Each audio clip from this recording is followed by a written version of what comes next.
नमस्कार फ्रेंड्स, कैसे हैं आप सभी लोग। आप सभी लोगों का मेरे चैनल में स्वागत है। तो आज हम बात करेंगे हल षष्ठी का व्रत कब है, हर छठ का व्रत कब रखा जाएगा और मैं इसकी 6 कहानियाँ भी सुनाऊंगी। तो इसके लिए आप वीडियो में लास्ट तक बने रहिएगा। तो फ्रेंड्स, हल छठ का व्रत दिन मंगलवार को रखा जाएगा और षष्ठी तिथि कब लग रही है, कब इसकी अंत हो रही है, ये मैं आपको लास्ट में बताऊंगी। तो पहले व्रत की विधि क्या है इसके बारे में थोड़ी बात कर लेते हैं। तो हर छठ का व्रत जो होता है, इसमें खेत में जो जुती हुई जो चीज़ होती है, जो हल से जोत कर जो चीज़ का उत्पादन किया जाता है, वो उस चीज़ को नहीं खाते हैं, उस चीज़ का त्याग इस व्रत में किया जाता है। तो इस व्रत में जो लाल रंग का चावल होता है, जिसको पसाही का चावल कहते हैं, जो कि तालाब में पैदा होता है, वही इस्तेमाल खाने में किया जाता है और पूजा में भी उसी का इस्तेमाल होता है। और यहाँ तक कि सफ़ेद चावल का भी इस्तेमाल पूजा में हम नहीं करते हैं। मेरे यहाँ चौक भी इसी लाल चावल से रखी जाती है। दीवार में हम कैलेंडर लगाते हैं तो पहले इसी की 5 थाप इसी चावल की पीठे की हम लोग लगाते हैं। ज़मीन में जो कलश रखते हैं, इसी के पीठे से हम लोग कलश रखते हैं। तो इसी चावल का पूजा में और अक्षत की जगह भी हम लोग यही चावल का छिड़काव करते हैं। तो जैसा आप लोगों के यहाँ होता हो, आप लोग वैसा कीजिएगा। हमारे यहाँ ऐसा होता है तो हम लोग इसी तरह से पूजा करते हैं और इसी चावल को हम लोग पका कर मतलब खाना में भी इसी चावल का हम लोग इस्तेमाल करते, यही खाया जाता है। और जो नारी का जो साग होता है वो खाया जाता है इस व्रत में।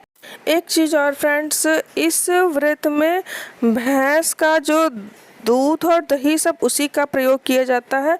भैंस का दही के साथ ही ये चावल खाए जाते हैं। और 7 तरह के अनाजों की पूजा होती है। चने का भी, चना भिगोकर जो रखा जाता है उसी चने से पूजा होती है। दही रखा जाता है पूजे में और पसाही के चावल से पूजा होती है। तो जिस तरीके से आपके यहाँ होता हो आप उसी तरीके से करिए। और महुआ है, पलाश है, ढाक के पत्ता, झरबेरी का पत्ता, तो इन सब पत्तों को किसी गमले में सजाकर और फिर उन्हीं के ऊपर अक्षत, यही जो चावल जो मैंने बताया है पसाही का चावल, जल और पसाही का चावल छिड़क कर, चना, दही, इन सब को छिड़क कर पूजा की जाती है और आरती की जाती है। और 6 कहानियाँ भी सुनी जाती हैं जो कि मैं सुनाने जा रही हूँ। और चंद्रवत नामक एक प्रतापी राजा था जिनके एक ही पुत्र था। राजा ने नगर के समय के एक तालाब खुदवाया था, परंतु उसमें जल नहीं रहता था। कितना भी जल भरा जाए सूख जाता था। जलहीन तालाब को देख नगरवासी राजा को कोसते थे। राजा सदैव दुखी रहते थे और कहते थे कि मेरा धन धर्म दोनों नष्ट हो गया। एक दिन स्वप्न में वरुण देव ने राजा से कहा, हे राजा, यदि तुम अपने पुत्र की बलि दोगे तो तालाब जल से भर जाएगा। प्रातः राजा ने स्वप्न की बात दरबार में बताई और कहा कि मैं अपने इकलौते पुत्र का बलिदान नहीं कर सकता, चाहे तालाब में पानी रहे और या ना रहे। राजा की यह बात सुनकर राजकुमार बोला कि मैं स्वयं अपनी बलि दे दूंगा, क्योंकि मेरे बलिदान से मेरे पिता का सुयश बढ़ेगा तथा जनता को सुख मिलेगा। यह कहकर राजकुमार स्वयं तालाब की तलहटी में जाकर बैठ गया और उसके प्रभाव से तालाब तत्काल जल से भर गया। में कमल के पुष्प खिल गए तथा सभी जल जंतु बोलने लगे। राजा यह समाचार सुनकर दुखी होकर वन को चले गए। वन में 5 स्त्रियां हल छठ माता की पूजा कर रही थी। राजा द्वारा व्रत विधि पूछने पर स्त्रियों ने माता की महिमा का वर्णन कर दिया, जिसको सुनकर राजा वापस लौट आया। रानी से कहा, तुम भी हल छठ माता का व्रत तथा पूजा करो। राजा की बात सुनकर रानी उसी दिन से व्रत रखकर पूजा करने लगी, जिसके प्रभाव से कुछ समय बाद राजकुमार तालाब से बाहर आकर खेलने लगा। राजा यह सुनकर प्रसन्न हुए और राजकुमार को महल में ले आए। तभी से रानी हर वर्ष हरछठ माता का व्रत करने लगी। और हरछठ माता की दूसरी कथा। उज्जैन नगरी में एक पुरुष के 2 स्त्रियां रेवती और मानवती थीं। भाग्य से मानवती के 2 लड़के थे, परंतु रेवती के कोई संतान न थी। सौत के लड़कों को देखकर वो हमेशा ईर्ष्या में जला करती थी। एक दिन ईर्ष्या के वशीभूत हो मानवती से बोली, हे बहन, तुम्हारे पिता बहुत बीमार है, उन्होंने तुम्हें देखने के लिए बुलाया है। अभी एक राहगीर यह संदेश देकर गया है। यह बात सुनकर मानवती अपने दोनों पुत्र रेवती को सौंपकर पति की आज्ञा लेकर पिता के घर चली गई। इधर रेवती ने सौंप के दोनों लड़कों को मारकर गांव के बाहर जंगल में फेंक दिया। उधर मानवती पिता को सकुशल देखकर चकित हुई और अनिष्ट की आशंका से वापस लौटने लगी। तब मानवती की माता बोली, बेटी आज हलसठ का माता का व्रत है, अतः आज मत जाओ। बात सुनकर मानवती ने व्रत रखकर शाम को हलसठ माता का पूजन किया और प्रार्थना की, माता मेरे बच्चों को संकट से बचाए रखना तथा दीर्घायु करना। दूसरे दिन वह माता पिता को प्रणाम कर अपने घर को चली। गांव के बाहर अपने दोनों बच्चों को खेलते हुए देख कर वह सोचने लगी, मेरे बच्चों को यहाँ कौन लाया। तब बच्चों ने कहा कि हमें तो विमाता रेवती ने मारकर यहाँ फेंक दिया था। सायंकाल को देवी माता आकर हमें जीवन दान दे गई हैं। इसी हलसठ माता की कृपा मानकर मानवती माता का गुणगान करती अपने घर को आई। गांव की सभी स्त्रियां यह सुनकर आश्चर्य करने लगी और उसी दिन से हलसठ माता का पूजन और व्रत करने लगी। तो यहाँ पर दूसरी कथा समाप्त होती। अब हलसठ माता की तीसरी कथा। दक्षिण दिशा के एक सुंदर नगर में एक धनवान ग्वाला रहता था। उसकी पत्नी अत्यंत चालाक और कंजूस थी। अपने 5 पुत्रों के साथ वह सुख से रहती थी। एक समय हलछठ के दिन वह ग्वालिन गाय के दही को भैंस का दही बताकर सारा दही बेच आई। जबकि इस दिन भैंस का दही लेने का विधान है। उसके पाप से 5 पुत्र मर गए। तब ग्वालिन माथा पटक पटक कर रोने लगी। इतने में उसके पड़ोसन ने आकर उसका हालचाल पूछा। उसने रोते हुए सारी बात बताई। तब वह बोली, हे ग्वालिन, तुम तुरंत सभी के घर जाकर वह दही वापस लेकर भैंस का दही लेकर आओ। यह सुन ग्वालिन सभी के घर जाकर वह दही वापस लेकर भैंस का दही दे आई, जिससे हलसठ माता का कोप शांत हो गया और उनकी कृपा से ग्वालिन के 5 पुत्र जीवित हो गए। वह ग्वालिन भी उस दिन से हलषष्ठी माता का व्रत तथा पूजन करने लगी। अब उसका जीवन सुख में व्यतीत होने लगा। और हलसठ माता की तीसरी कथा यहाँ पर समाप्त होती है। बोलो हलसठ माता की जय। और हलसठ माता की अब चौथी कथा। दक्षिण दिशा में पहाड़ों के बीच सघन वन में एक गांव बसा हुआ था। उस गांव में एक धनी भीलनी निवास करती थी। उस भीलनी की एक दासी थी जो बड़े सुंदर स्वभाव की थी।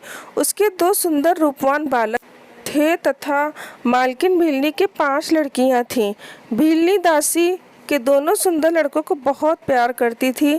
इस प्रकार भादों महीने की छठ को भीलनी ने दासी को जंगल से लकड़ी लाने को भेज दिया। दासी लकड़ी लाने जंगल में चली गई। इधर उसके बच्चों का गांव के लड़कों से झगड़ा हो गया और उन्होंने दासी के बच्चों को मार डाला।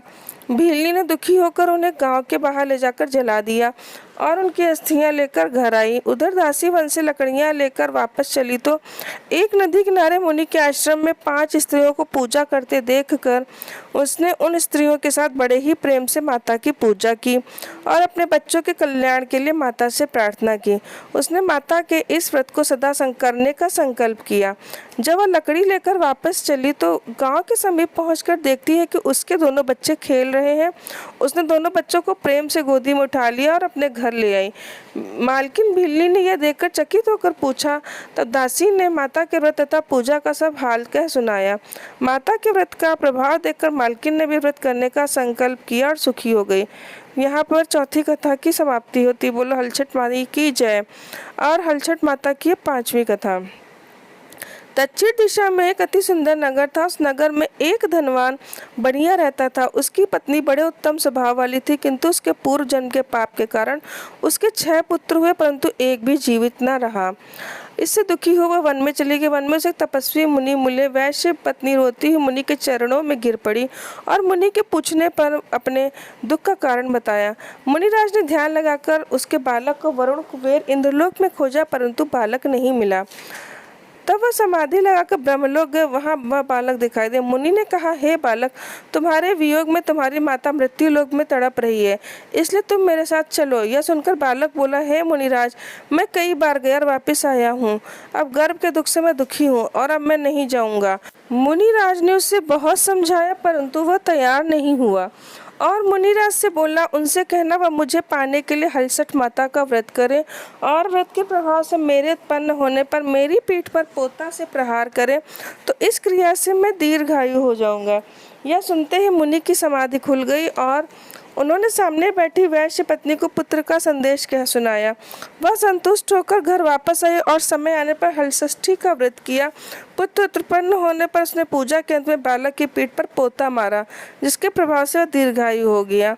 अब वह वणिक पत्नी सदैव हलषष्ठी माता का व्रत करने का संकल्प लेकर सुखपूर्वक जीवन व्यतीत करने लगी। 5वीं कथा समाप्त। बोलो हलषष्ठ माई की जय। 6ठी कथा। प्राचीन काल में सुभद्र नामक एक राजा था। उसकी रानी का नाम सुवर्णा था। उसकी हस्ती नामक एक प्रतापी पुत्र था, जिसने अपने नाम से हस्तिनापुरी बसाई थी। एक दिन राजा का लड़का अपने धाय के साथ गंगा स्नान करने आया और वहां उसे मगरमच्छ ने निगल लिया। यह सुनकर सुवर्णा अत्यंत दुखी हुई और उसने क्रोध में धात्री के पुत्र को भाड़ की धधकती अग्नि में डलवा दिया। धात्री पुत्र शोक में निर्जन वन में जाकर एक शिव मंदिर में शिव पार्वती तथा गणेश जी की नियमित पूजा करने लगी। वह प्रतिदिन तृण धान तथा महुआ खाकर समय व्यतीत करती थी। व्रत के प्रभाव से भादो कृष्ण पक्ष के एक दिन उसका लड़का अग्नि से निकल आया। राजा रानी भाड़ से लड़के को जीवित निकलते देख आश्चर्य करते हुए पंडितों से उसके लिए जीवित निकलने का कारण पूछने लगे। तभी इस रहस्य को बताने के लिए शिवजी की आज्ञा से दुर्वासा ऋषि वहां आए।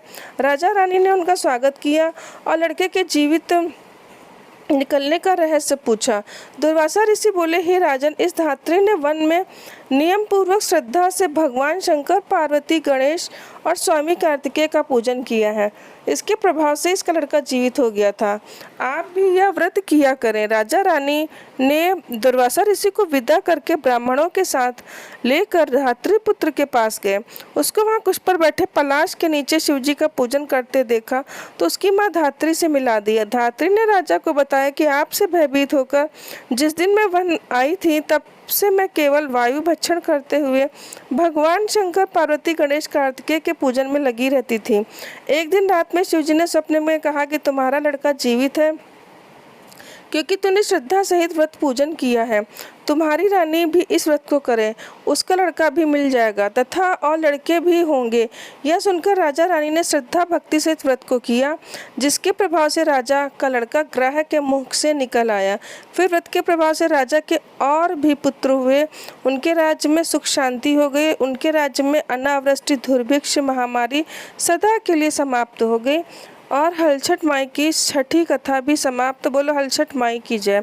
और एक फ्रेंड्स लोक कथा है तो वो भी मैं आपको सुना देती हूँ। एक सास थी और एक बहू थी। फ्रेंड्स इसमें थोड़े नाम अजीब है लेकिन हम लोगों की तरफ ये कथा कही जाती है तो इसलिए मैंने सोचा कि मैं इसमें भी आप लोगों को सुना दूं।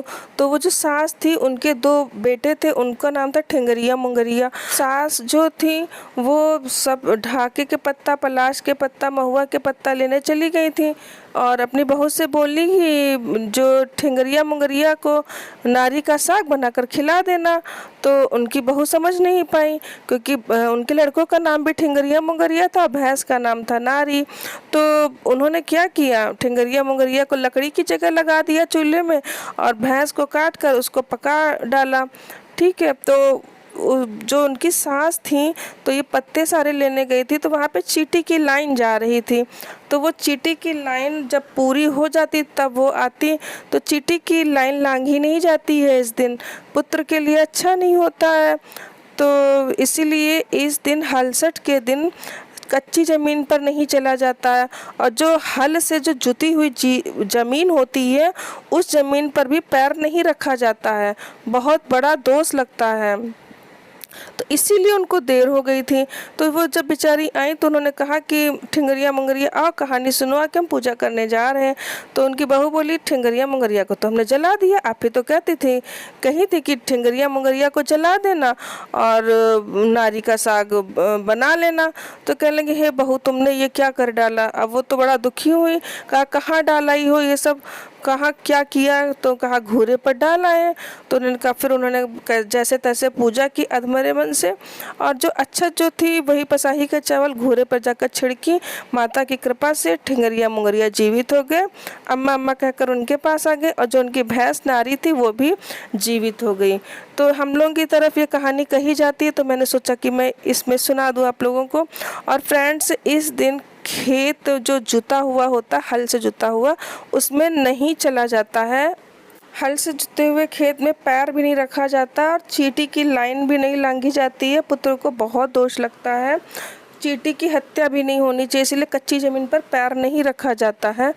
तो फ्रेंड्स, और अब मैं आपको बताने जा रही हूँ कि छठी तिथि की शुरुआत कब हो रही है।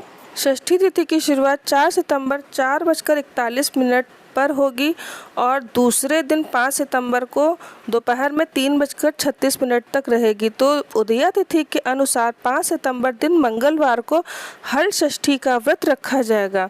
तो फ्रेंड्स, दी गई जानकारी अगर जो आपको अच्छी लगती है तो चैनल को सब्सक्राइब अवश्य करें और बेल आइकॉन को प्रेस करें ताकि मेरी नेक्स्ट आने वाली वीडियो आपको समय समय पर मिलती रहे। और इसको ज़्यादा से ज़्यादा शेयर कर दीजिए ताकि जो इसमें सुनाई गई कहानी है वो दूसरों को भी उसका लाभ मिल सके।